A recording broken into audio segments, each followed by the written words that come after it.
भतीजे और बैठी मेरी दादी, ताई, काकी, मेरी बहनें, आप सबको हाथ जोड़कर नमस्कार, राम राम। मैं आदरणीय रमेश दलाल जी की बेटी डॉक्टर स्वाति, बचपन से जब होश संभाला, जब बातों को समझने की उम्र आई, तब पिताजी ने कैसे मुझे परिवार से परिचय कराया वो आज मैं आपके बीच रखूंगी। आज जब पिताजी ने बताया कि यहाँ पे प्रोग्राम है तो मैंने बोला मैं भी चलना चाहूंगी, मैं भी मिलूंगी अपने परिवार से, जो बचपन से मैं सुनती आ रही हूँ, अपने परिवार के बीच आऊंगी। उन्होंने बताया बेटा ये माँ बाप भाई बहन तो आपका परिवार है, पर आपका एक बहुत बड़ा परिवार है, आपका अपना गांव, आपके सर्व जाति, आपका प्रदेश, वो सब आपका परिवार है और उस परिवार के लिए हमेशा काम करना है, उस परिवार के लिए हमेशा खड़े रहना है। मन में आया काम करना है, मैं क्या करूंगी, मैं तो अभी बच्ची हूं, पापा मैं कैसे काम करूंगी, पिताजी बताइए मुझे। तब पिताजी ने मुझे कहा आप एक किसान की बेटी हैं, आप पढ़ना सीखिए, पढ़िए, मेहनत कीजिए, अपनों के बारे में सोचिए, जब सही समय आएगा मैं आपका मार्गदर्शन करूंगा कि आप क्या कर सकते हैं। अभी आप छोटी हैं, अभी आप अपनी पढ़ाई पे ध्यान दीजिए, अपने दिमाग से अपनी लिखाई को मजबूत कीजिए। आपकी अगर पढ़ाई मजबूत है तो आप कोई भी युद्ध लड़ सकते हैं। फिर एक समय आया जब मैंने डॉक्टरी की परीक्षा पूरी कर ली। मैं बताना चाहूंगी मैं स्त्री रोग विशेषज्ञ हूं।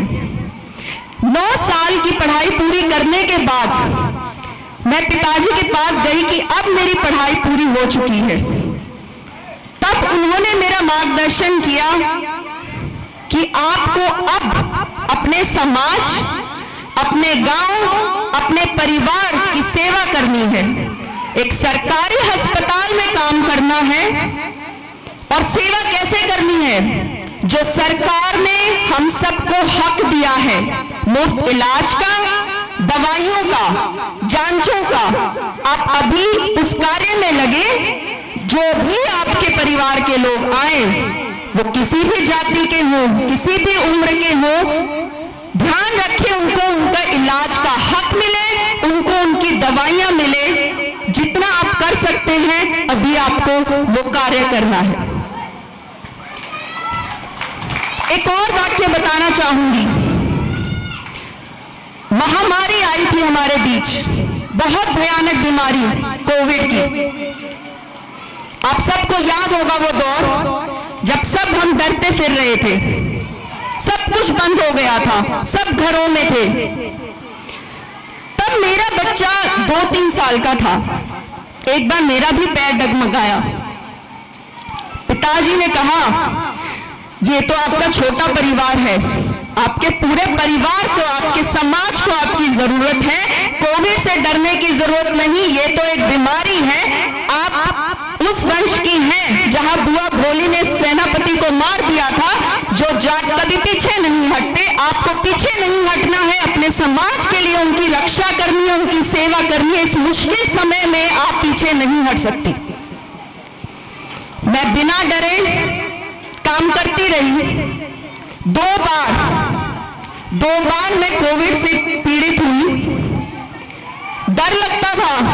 तब पिताजी ने फिर एक और वाक्य कहा कि बेटा जब मैं कभी कमजोर पड़ा तो मैंने एक बात सीखी, वो आज तुझे बता रहा हूं और आज मैं आप सबके बीच में बता रही हूं। मुकद्दर से कह दो अकेला नहीं हूं मैं, दुआओं का काफिला मेरे साथ चलता है। ये जो पिताजी का आप सबके साथ 40 साल का रिश्ता है, जो ये इतना बड़ा परिवार है, जो सब परिवार की दुआएं हमें मिलती हैं, उन दुआओं से मैं 2 बार कोविड पीड़ित होके भी आज आपके सामने सही सलामत खड़ी हूं। ये सब आपके आशीर्वाद, आपकी दुआओं का नतीजा है।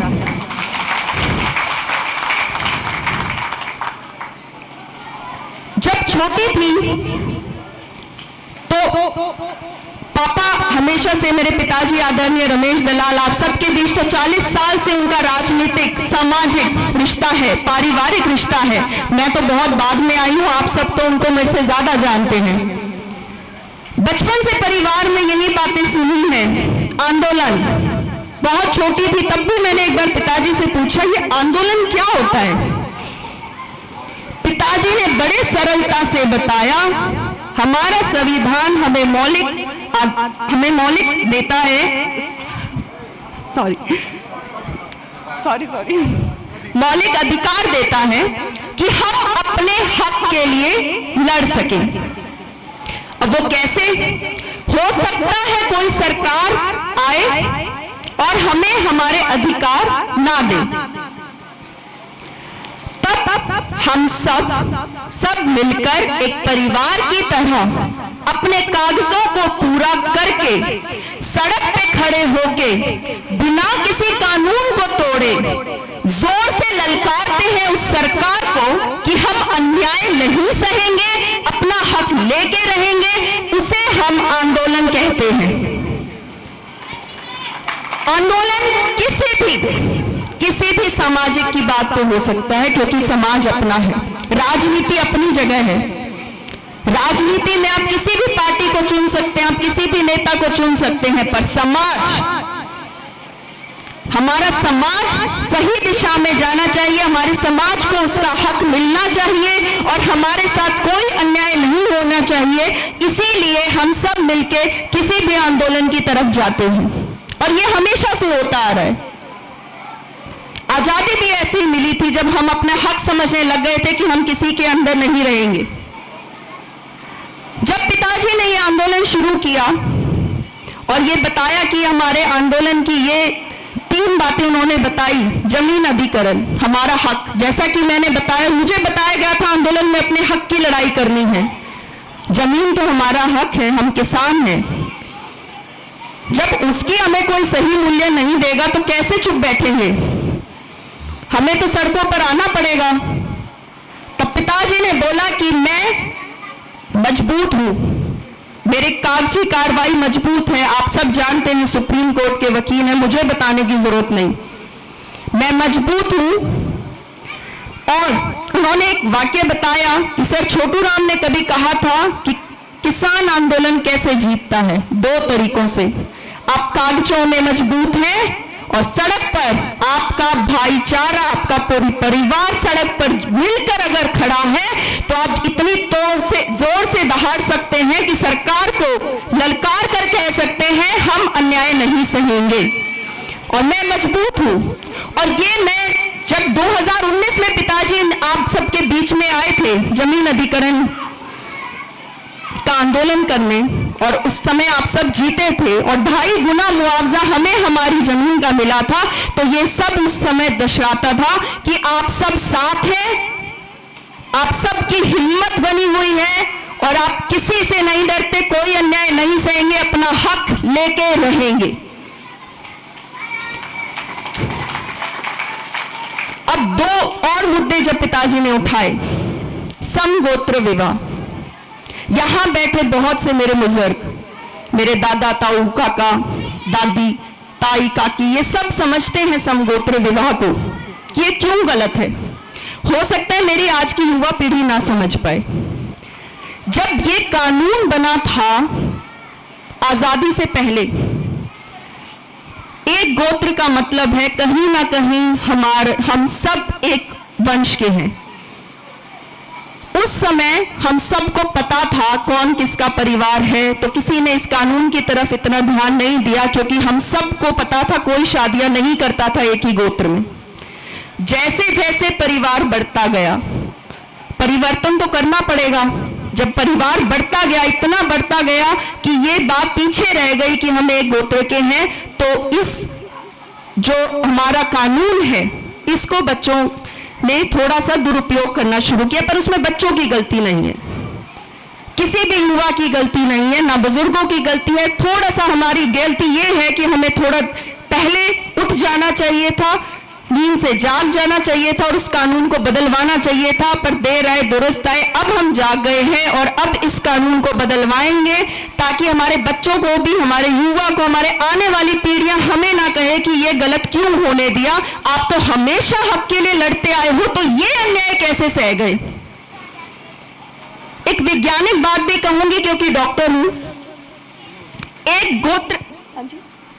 एक गोत्र में शादी करने से हमारी पीढ़ियां खराब होती हैं, ये सच है, इसमें कोई छिपा हुई बात नहीं है, ये वैज्ञानिक तौर पे सच है।